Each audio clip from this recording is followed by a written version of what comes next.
구원의 확신 7번 구원받았는가. 사도행전 16장 6절 말씀. 성령이 아시아에서 말씀을 전하지 못하게 하시거늘 부르기아와 갈라디아 땅으로 다녀가. 부르기아는 비시디아 안디옥 교회 옆에 위치한 곳이에요. 2차 전도팀은 더베, 루스드라, 이고니온, 비시디아 안디옥을 거쳐 부르기아로 다녀갔어요. 예수님께서 아시아에서 말씀 전하는 것을 막으셔서 부르기아에서 곧장 무시아 항구로 내려갔는데 전도팀은 철저히 예수님의 인도하심을 받고 다닌 것을 볼 수 있지요.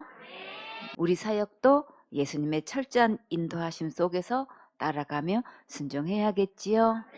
여기 소아시아에는 어떤 도시들이 있었나요? 에베소, 서모나, 버가모, 도아디라, 사데, 빌라델비아, 라오디게아 등 이렇게 여러 도시가 있었어요. 이곳은 예수님께서 3차 전도 여행 때 교회들이 세워지도록 계획하신 곳이에요. 그러면 예수님께서 이곳을 그냥 지나가게 하시면 우리는 어떻게 하면 될까요? 예수님 말씀대로 아멘하고 지나가면 되지요. 사도행전 16장 7절 말씀. 무시아 앞에 이르러 비두니아로 가고자 했으되 예수의 영이 허락지 아니하시는지라. 여기서 무시아는 소아시아에서 아래쪽으로 끝부분에 있는 지역이고 비두니아는 소아시아 맨 위에 있는 본도가 있는 곳이에요.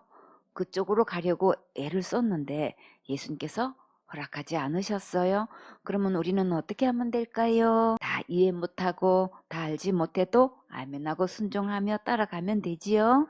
사도행전 16장 8절 말씀. 무시아를 지나 드로아로 내려갔는데 바울 일행은 순종하고 무시아 밑에 있는 항구 도시 드로아로 내려갔어요.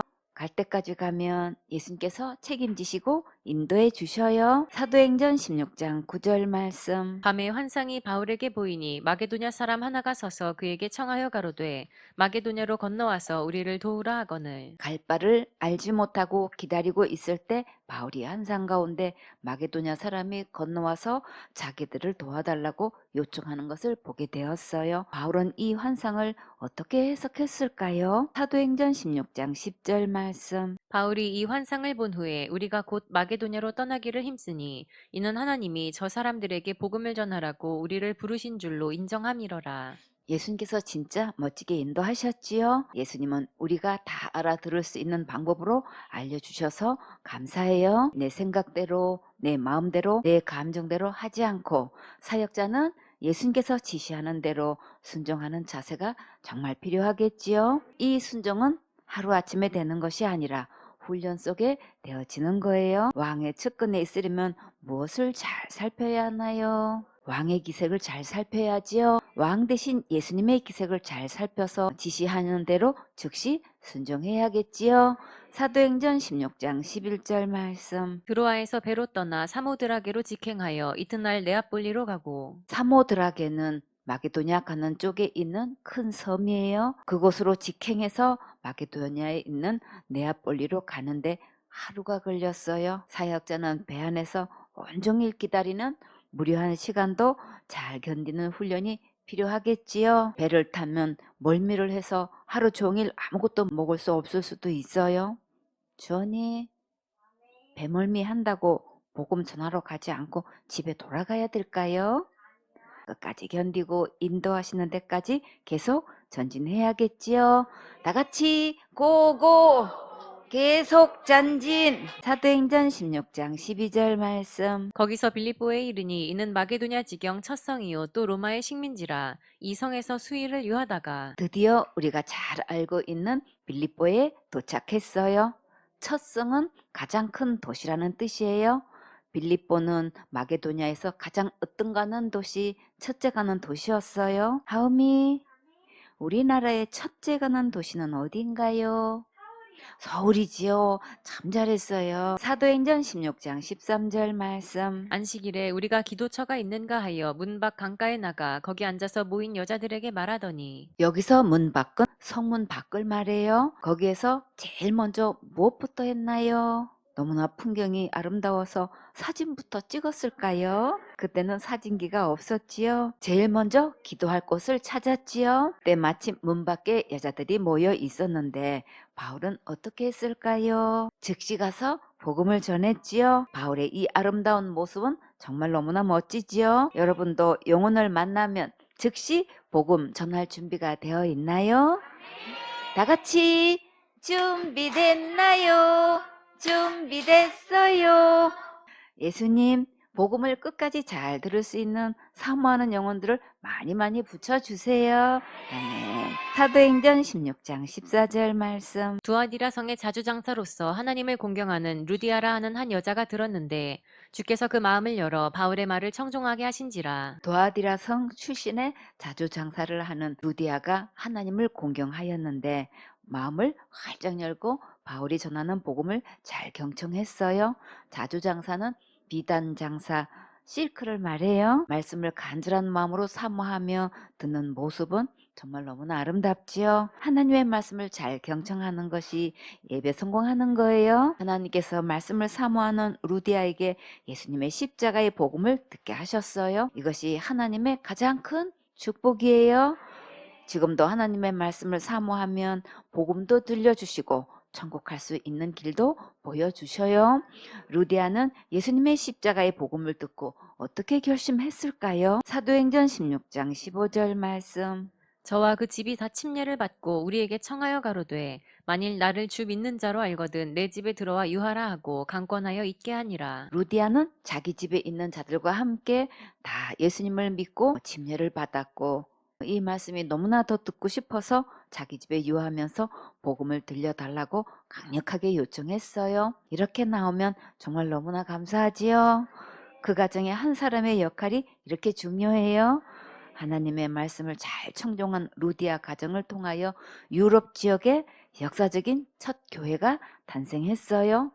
나를 통해 내 가정과 형제들과 친척들이 다 구원받고 천국 갈 수 있다면 정말 너무나 좋겠지요. 성경에서 이런 역사들이 가장 부럽지요.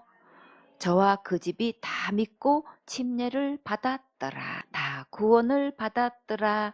다 제사함을 받았더라. 다 천국에 왔더라. 이런 역사가 진짜 축복이고 영원한 행복이에요. 다 같이 텔레비전에 내가 나왔으면 정말 좋겠네. 정말 좋겠네. 성경 말씀에 내가 나왔으면 정말 좋겠네. 정말 좋겠네. 예수님 생손의 서울교회 식구들은 모두 구원받고 천국에서 다 만나게 해주세요. 아멘. 사도행전 16장 16절 말씀. 우리가 기도하는 곳에 가다가 점하는 귀신 들린 여종 하나를 만나니 점으로 그 주인들을 크게 이하게 하는 자라. 예수님께서 기도할 수 있는 좋은 처소를 주셔서 가고 있는데 사건이 벌어졌어요. 점을 쳐서 주인들에게 큰 돈벌이가 되어주는 귀신 들린 여종을 만났는데 근데 정말 귀신이 귀신같이 바울을 잘 알아보았어요. 잘 맞추는 점쟁이를 뭐라고 하나요? 용한 점쟁이라고 하지요. 어떤 사람이 음식점을 하는데 어떤 손님이 앞으로 돈을 많이 벌고 싶냐고 묻더래요. 그래서 돈 많이 벌고 싶다고 하니까 자기가 가르쳐 주는 대로 하겠냐고 물어서 하겠다고 했는데 그랬더니 앞으로 빨간색 옷을 입으면 돈을 많이 벌 거라고 하더래요. 그래서 그때부터 모든 옷을 다 빨간색으로 입고 다니고 집안의 살림도 모두 빨간색으로 칠하고 살았는데 돈을 얼마나 벌었는지는 모르지만 무슨 말을 듣든지 그 말에 영향을 받는 게 사람이에요. 그래서 우리는 듣는 것을 조심해야겠지요. 다 같이 너희 귀가 듣는 거 조심해 조심. 너희 귀가 듣는 거 조심해 조심. 위에 계신 주께서 사랑스레 보시네. 너희 귀가 듣는 거 조심해 조심. 여러분은 절대 점보러 다니지 마세요. 폰으로 사주팔자, 손금, 운세 이런 것도 절대 보지 마세요. 영이 혼탁해져서 하나님의 말씀이 잘 들리지 않고 예배드리기 싫어지고 영적으로 크게 타격을 입게 돼요. 돈 잘 번다는 말에 꽂혀서 내 영이 하나님과 멀어지게 하는 것은 전혀 모르고 있어요. 오늘 귀신 들린 이 여종이 바울을 보고 따라다니면서 뭐라고 했는지 볼까요? 사도행전 16장 17절 말씀. 바울과 우리를 쫓아와서 소리질러 가로되 이 사람들은 지극히 높은 하나님의 종으로 구원의 길을 너희에게 전하는 자라 하며. 이 사람은 지극히 높은 하나님의 종이요 구원의 길을 전하는 자라고 소리쳤는데 바울은 이 소리를 듣고 어떻게 했을까요? 사도행전 16장 18절 말씀. 이같이 여러 날을 하는지라 바울이 심히 괴로워하여 돌이켜 그 귀신에게 이르되 예수 그리스도의 이름으로 내가 네게 명하노니 그에게서 나오라 하니 귀신이 즉시 나오니라. 귀신의 말을 들으면 그 말이 맞고 틀리고 상관없이 우리의 영이 너무나 괴롭게 돼요. 그럼 귀신에게 절하고 조상한테 제사 지내면 어떻게 될까요? 재앙이 내리지요. 제사 지내는 사람들 말을 들어보면 제삿날은 동서간에 서로 싸우는 날이래요. 제사 음식 하는데 늦게 왔다고 싸우고 돈을 적게 냈다고 싸운대요. 시편 16편 4절에 다른 신에게 예물을 드리는 자는 괴로움이 더할 것이라. 나는 저희가 드리는 피의 전제를 드리지 아니하며 내 입술로 그 이름도 부르지 아니하리로다. 다른 신에게 절대 제사 드리지 마세요. 듣지도 말고 부르지도 마세요. 괴로운 일만 더 일어날 뿐이에요. 부모님이 조상한테 제사 지낸다고 하면 정말 속상하지요. 제사하는 일에 부모님께 돈을 드리고 음식을 만들고 물건을 사는 것 절대 하지 마세요. 함께 그 자리에 있어도 다 동참제 짓는 거예요. 그러면 같이 재앙 받으니까 절대 동참하지 마세요. 바울은 그 귀신이 따라다니면서 더 이상 말하지 못하도록 즉시 쫓아버렸어요. 여러분도 즉시 쫓아버리고 멀리하고 대적하세요. 꿈나무들 귀신 나오는 동영상 보면 어떻게 될까요? 괴로움만 더해지고 하나님과 멀어지게 돼요. 귀신 나오는 동영상 보면 안 될까요? 안 될까요? 안 되지요? 자꾸 보고 싶은 마음이 들어오면 주님 도와주세요 기도하고 더 신나는 몸찬양 동영상을 보고 몸찬양 하세요. 사도행전 16장 19절 말씀. 종의 주인들은 자기 이익의 소망이 끊어진 것을 보고 바울과 신라를 잡아가지고 저자로 관원들에게 끌어갔다가. 여기서 그 종의 주인들이 바울과 신라를 저자의 간원들에게 끌어갔다고 했지요. 이 저자는 강장을 말해요. 간원들에게 끌고 갔다는 것은 법정에 끌고 간 거예요.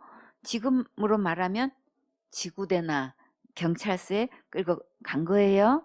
이제 돈벌이 할 희망이 사라져버린 그 여종의 주인들은 바울과 신라를 붙잡아서 강장에 있는 법정으로 끌고 가서 고발을 했어요. 사도행전 16장 20절 말씀. 상관들 앞에 데리고 가서 말하되 이 사람들이 유대인인데 우리 성을 심히 요란케 하여. 정말일까? 이들의 말이 정말인가요? 아니지요. 사실 시끄럽게 떠들고 다닌 사람은 누구였나요? 귀신 들린 여종이지요. 근데 바울이 야단법석했다고 지금 거짓말로 고발하고 있어요. 귀신은 진실을 가지고 말하면 일이 안 되니까 항상 거짓말로 일을 꾸미고 억울한 말을 해요. 이런 말을 듣고 고발당했는데도 바울은 어떻게 아무 말을 하지 않았을까요? 사도행전 16장 21절 말씀. 로마 사람인 우리가 받지도 못하고 행치도 못할 풍속을 전한다 하거늘. 여기서 보면 귀신 들린 여종의 주인들은 어느 나라 사람들인가요?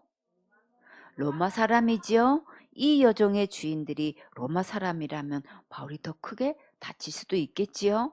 귀신 들린 여종은 바울 일행을 보고 이 사람들은 지극히 높은 하나님의 종으로 구원의 길을 전하는 자라고 했는데 그 여종의 주인들이 그 말을 믿었나요? 그 말을 믿지 않고 완전히 딴소리하고 있지요. 귀신과 접해 있는 자들은 영혼이 혼탁해져서 복음을 받아들이지 못하고 이렇게 대적하는 일에 앞장서게 돼요. 평소에 귀신들과 접촉이 많았던 자들은 복음을 받아들이기가 쉽지 않아져요. 다른 복음에 중독된 자들도 복음을 받아들이는데 많은 어려움을 겪는 것을 볼 수 있어요. 사도행전 16장 22절 말씀. 우리가 일제히 일어나 송사하니 상관들이 옷을 찢어 벗기고 매로 치라 하여. 여기서 상관들은 어떻게 한쪽 말만 듣고 이렇게 일방적으로 처벌할 수 있을까요? 정말 말도 안 되지요. 무리가 일찍 일어나 고발하니까 법대로 했다가는 자기 위치가 위태롭게 될까봐 그랬을까요? 옷을 벗기고 매를 치면 살이 터지고 심하게 부어오르고 통증이 정말 심했을 텐데 뛰어가서 발릴 수도 없고 정말 안타깝지요. 사도행전 16장 23절 말씀. 많이 친 후에 옥에 가두고 간수에게 분부하여 든든히 지키라 하니 매를 많이 쳤다는 것은 죽지 않을 만큼 쳤겠지요. 또 단단히 지키라고 엄하게 명령까지 했어요. 사도행전 16장 24절 말씀. 그가 이러한 영을 받아 저희를 깊은 옥에 가두고 그 발을 착고에 든든히 채웠더니 든든히 지키라는 특명을 내리니까 바울을 깊은 지하 감옥에 가두고 발에 착고까지 채웠으니 정말 너무나 아팠겠지요. 온몸이 멍들고 터지고 붓고 피나고 쑤시고 정신을 못 차릴 정도로 아프면 자기도 모르게 아이고 아이고 신음하는 소리가 크게 나오는 게 정상이지요. 근데 바울과 실라는 어떻게 하고 있었는지 볼까요? 사도행전 16장 25절 말씀. 밤중쯤 되어 바울과 신라가 기도하고 하나님을 찬미하매 죄수들이 듣더라. 바울과 신라의 발은 착고에 든든히 채워졌지만 바울과 신라의 마음까지는 채우지 못했지요. 그렇게 매를 많이 맞고도 어떻게 찬송이 나올 수 있었을까요? 정말 놀랍지요. 그리고 더 이상한 것은 지금 신천 제수가 들어와서 감옥에서 찬양을 부르는데 간수나 고참 제수들이 어떻게 가만히 두었을까요? 감옥에서 제일 고통스러운 것 중에 하나가 성경 말씀도 읽을 수 있고 속으로 기도도 할 수 있는데 소리내서 찬양을 부를 수 없다는 게 가장 힘들다고 해요. 근데 오늘 바울과 신라는 매 맞고 신음소리를 내는 게 아니라 신기하게도 찬양을 부르는데 제수들이 가만히 듣고 있지요. 이것은 지금 깊은 지하 감옥에서 기적이 일어나고 있는 거예요. 고통 속에서 찬양하는 바울에게도 기적이고 간수나 제수가 찬양을 듣고 있는 것도 기적이지요. 어떻게 이런 역사가 지금 이 지하 감옥에서 일어나고 있을까요? 꿈나무들, 감옥 안에 지금 누가 찾아오셨을까요? 사랑하는 예수님께서 찾아오셨으니까 찬송이 저절로 나오지요. 사도행전 16장 26절 말씀. 이에 호련히 큰 지진이 나서 옥터가 움직이고 문이 곧 다 열리며 모든 사람의 매인 것이 다 벗어진지라. 갑자기 큰 지진이 났는데 어떻게 지하 감옥이 무너지지 않았을까요? 또 문을 꼭꼭 잠가 놓았는데 어떻게 하나같이 다 열릴 수 있을까요? 그리고 또 지진이 났다고 어떻게 모든 사람에게 채워놓은 착고가 일제히 다 풀릴 수가 있을까요? 이것은 완전히 기적 중에 기적이 일어났지요. 그리고 또 더 큰 기적은 제수들의 착고도 풀리고 옥문도 열렸는데 제수들이 한 명도 도망가지 않는 것이 정말 큰 기적이지요. 아멘.